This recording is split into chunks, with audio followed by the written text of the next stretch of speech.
Alright guys, let's get into this updated Swordsoul deck profile post the brand new April ban list. Honestly, I really love this deck, and having Protos back in it really does help the ceiling on this deck, and I find that it just works really well in conjunction specifically with Swordsoul, because not only is Protos a worm, so it's searchable off of your Heavenly Dragon Circle. It's searchable off of your Emergence, and it's just really good in terms of being able to shut out your opponents. With the fact that you can declare any attribute on the field, destroy all those monsters, and then for the rest of the turn and until the end of the next turn, neither player can special summon monsters with said attribute. So it's really cool in that regard. Plus, this cannot be destroyed by card effect, so it has a built-in protection effect, it has a built-in pop, and basically lock out of special summoning, which is fantastic. And it's a decent sized body as well, so it's really good to just have this in the deck.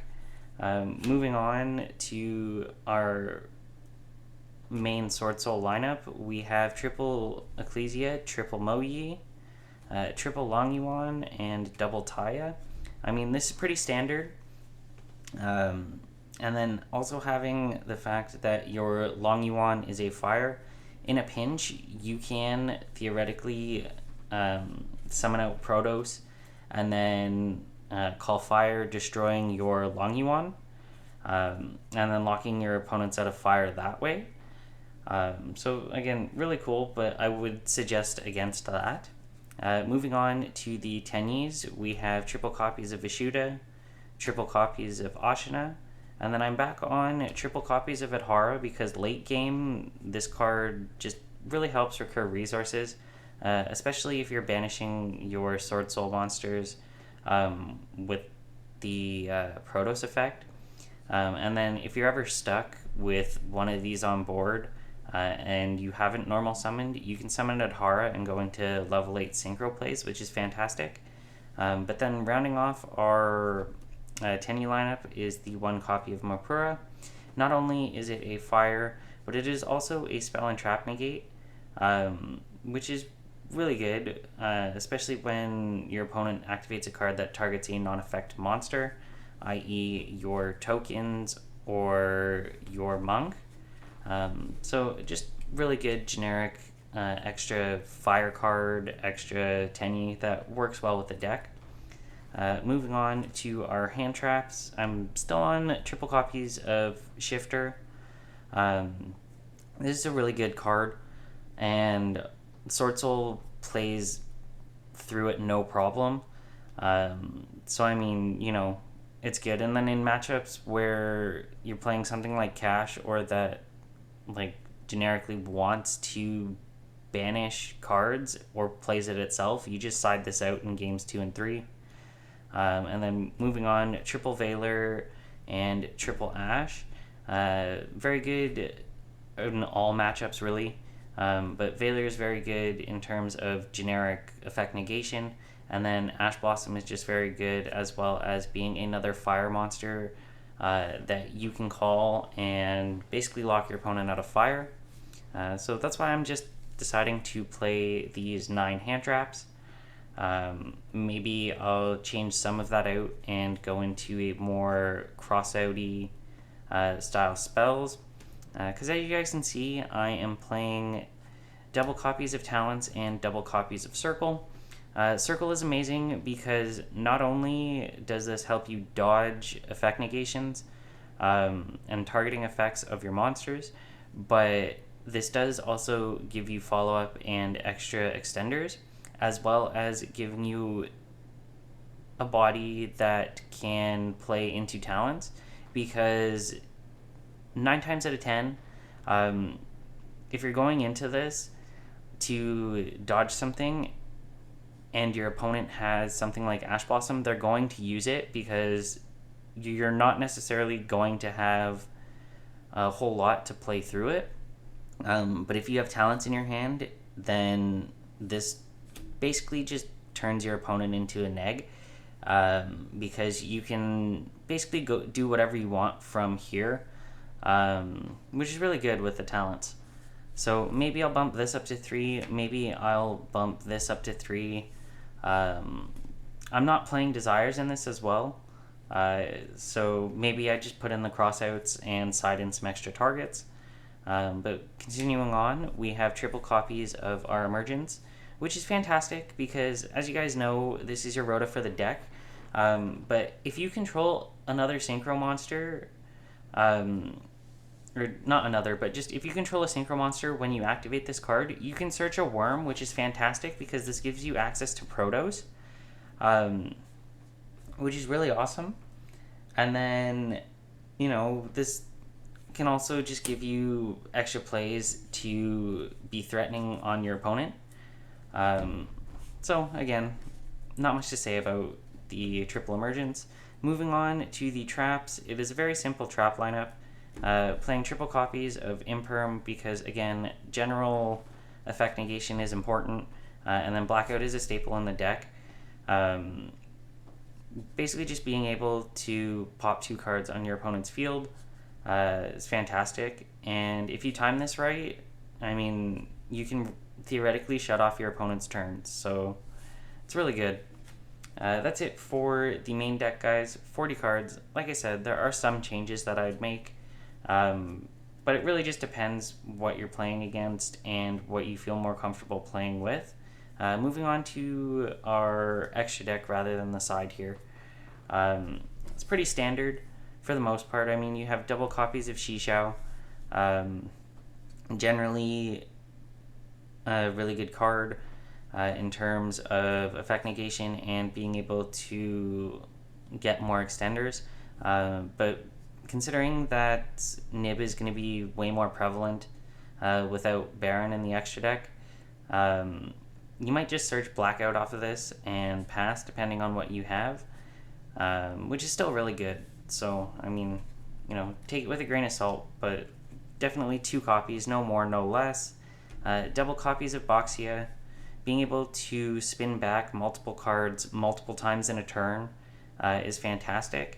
And then being able to target a level 4 or lower in your graveyard, destroy a card on your field and special summon that card is really good as well. So I'd play 2, no more, no less, for your 2 copies of your 8s. And then we have 1 copy of Dragite, Spell and Trap Negate. If you have a Water Engrave, which is fantastic, plus it's a decent sized body. And then you can also use its other effect to excavate the top 5 cards of your deck and add a Nibiru or special summon a Nibiru. But it doesn't come up a whole lot, obviously, in this deck because you're not playing a whole lot of rock monsters, but it's still really good. And then for our last 8, we're playing the 1 Draco Berserker. Again, being able to have a monster effect banish is really important, and it can just help stifle your opponent's plays. And then having this be able to gain attack and attack again is also fantastic and helps you push through wards and go for OTKs, which is fantastic for the deck. And then we have the 1 Yazi. Having this be a non-targetable card is fantastic, and being able to target itself or another Yang Zing on the field and then special summon a worm from your deck is really good to have as an extender as well. So again, no need to play more, but you definitely should still have it in the deck. And then for our 10s, we have the Sinister Long Yuan and the Chen Yang. Not much you can say about these guys that hasn't already been said in terms of the deck. These are staples in the deck. You should play them, at least 1 copy of each. And then I do play the 1 copy of Psychic End Punisher as an 11, just as an extra sort of boss monster for the deck. Won't come up a whole lot, but in times where it does, it's really easy to make. So, why not play it? You could cut this and just play Chao Fang instead as well, as it is easy enough to make Chow Fang and lock your opponents out of light. But right now, I decided to play a Psychic End Punisher. And then because this deck really struggles against D-Barrier, because they can just call Synchro and basically turn off most of your plays, I'm playing the one Sky Crisis just to have an Xyz monster in the deck that is overall a really good card. And then for the Link package, it's kind of weird.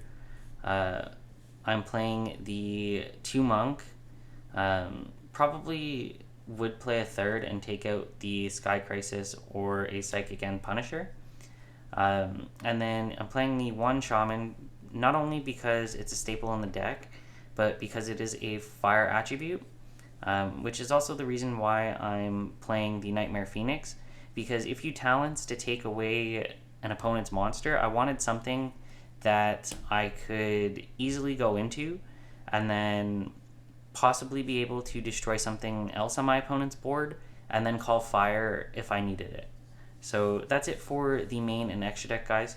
Let's move on to the side here. And I mean, this is something that will differ from player to player. This is kind of what I'm playing right now.